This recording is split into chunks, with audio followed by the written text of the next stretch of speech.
Hey guys, if you're enjoying the content that I've been putting up, be sure to give it a thumbs up and make sure you subscribe so you always know when the next video pops up. Now that we got that part out of the way, let's get into the video. Final Fantasy XIV is a massive game with thousands of hours of content. What I'm going to do here is break down some of the major plot points for those of you who want to know more about Eorzea, but may not have time to experience it all firsthand. This time we're covering part 2 of the Eden's Verse raid storyline. When we last left off, Rean, Gaia, Eorzea, and Thancred had decided that it was a good idea for you to fight Ifrit and Garuda at the same time in order to restore the elements of fire and wind to the empty and, hopefully, make it rain. Rean does seem a bit preoccupied though, and piloting Eden while she's worrying about other things won't make what you're trying to do any easier. Knowing this, the girl finally tells you what's on her mind. Gaia is one of the only people her own age that she knows, and she wants to be a friend, but the girl's not the most friendly of people. She doesn't really know how to even go about making friends, and with everything going on, it's probably the dumbest thing for her to be thinking about, but it's still bothering her. Honestly, despite all of the battles that she's fought beside you in, it's important to remember that Rean is still only 16, and not even a normal 16-year-old. She's been kept secluded from the rest of the world until only recently, and while Eorzea and Alphinaud are only a little older than her, the trials that they've been through don't make them count as normal teens either. Seeing Rean trying to have a normal conversation about shopping and such is kind of refreshing, although seeing the hurt look on her face when Gaia tells her that she's only sticking around to see what happens with Eden, not because they're friends, is a little heartbreaking. At least Rean tried, so now it's time for you to do the almost impossible. Eorzea guides you to a place called the Ashfall, where the weather was once scorching hot during the day and extremely windy at night. The perfect place for you to do battle with two primals. Facing them both is definitely a unique challenge, especially when they perform a Dragon Ball Z style fusion complete with a new name that I'm not even going to try to pronounce. Despite the fact that you shouldn't have been able to, you do bring down the pair, and when you step outside, it's actually raining. There's only one last element left: ice. Despite seeing physical changes this time, Gaia seems even more depressed. Despite her being near Eden, nothing's changed for her. She still has no memories, and once this little distraction is over, she'll still have nothing. She shouts at Eden to give her back her memories, causing the voice inside of her to finally speak. It tells her to extinguish the light and awaken her true power, because it's time for her to reclaim her memories and fulfill her destiny. The voice fades without giving her any real answers, and since there's nothing you can really do about it for now, you all head back into Eden's core to plan your next move, because while bringing the rain back was great, standing in it, not so much. With ice being the final element, the plan for summoning it has to be made, but first Gaia wants to know if fixing this final element would change the world back to how it was before the flood. It will, in a few decades. Can't fix all of the damage that was done overnight. The empty has been, empty for 100 years, so it may take that long to return it to what it was. Gaia is shocked that you're working so hard to fix a world that you may not even live long enough to see, while all she's been worrying about is herself.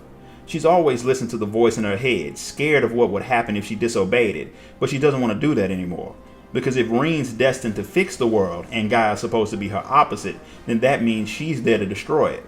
She starts to think that was the reason that everyone abandoned her, and the reason why, eventually, all of you will too. It's why she's been keeping you all at arm's length, evading Rean's attempts at friendship, because in the end she knows she's a monster meant to bring misery and death to everyone. An intense pain overcomes her for a moment, and she steps outside for some air. She says she's fine, but Rean's worried. Thancred sends you to check on her, just in case there's a repeat of what happened before and she accidentally summons a horde of void scent. Outside, the darkness that filled Gaia bursts out of her, forming a strange crystal, and a swarm of Sin Eaters appear, drawn by the power of the creature that Gaia had called her fairy.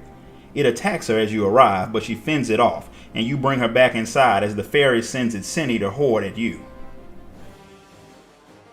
Eorzea goes to tend the now unconscious Gaia while you do what you do best, and face off against the fairy and its Sin Eaters. You best the creature, but Gaia still doesn't wake up. Her mind floats alone in a dark void without even the voice of the fairy to keep her company. She shouts, but no one seems to be able to hear her. Even worse, her memories still haven't come back.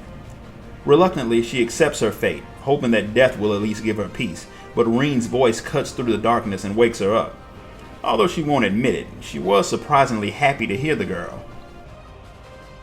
She does apologize for interrupting what you were doing with her little issue, and while she's feeling better, something about the incident is bothering her. That was the first time the fairy's words had put memories into her mind, memories of stuff that she doesn't understand, memories of things that someone else saw.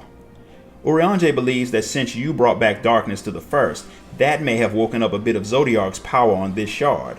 Like Minfilia could hear the voice of Hydaelyn because of her status as the Oracle of Light, Gaia may be hearing the voice of a bit of Zodiark that still exists here. But being touched by his power doesn't mean Gaia has to obey it, so Reen's not worried. There will be plenty of time to ponder her situation after the final element is restored. The time has come to deal with Shiva. Shiva wasn't summoned the same as the other primals. Eorzea, a woman who fought both against and alongside you, used the Echo to transform herself into Shiva. The fact that she could control it herself intrigues Reen as you all head to the Great Glacier in the northernmost part of the Empty.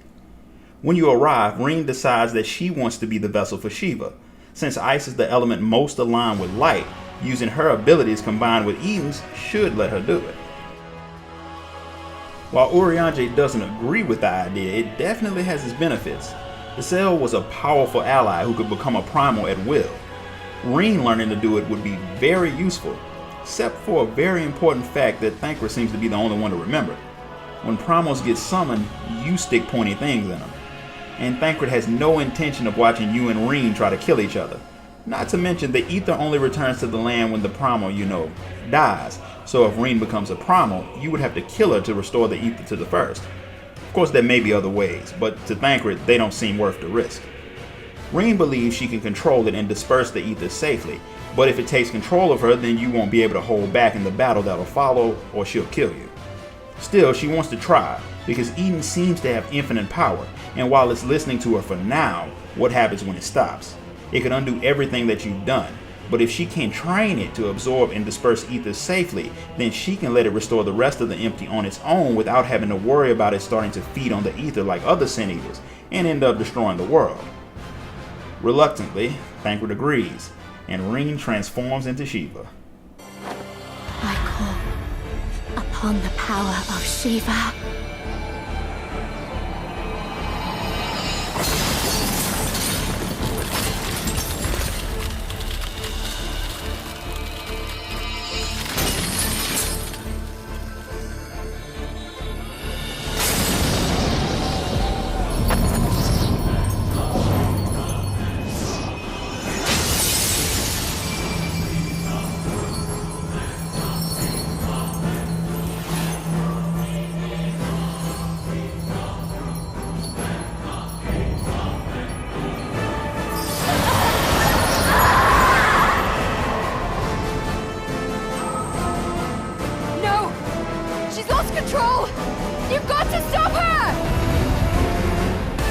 The ether immediately overwhelms her, who really didn't see that coming, and one of the most epic battles ever begins.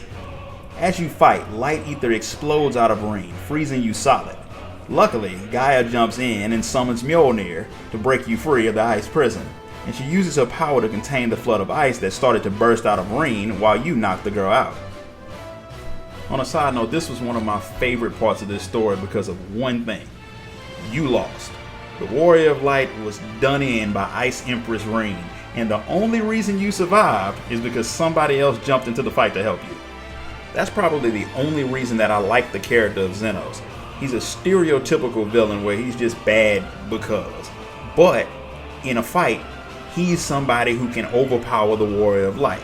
And after all of the things that you've been seen doing up through Stormblood, it's refreshing to see you finally fight somebody who you can't just dominate.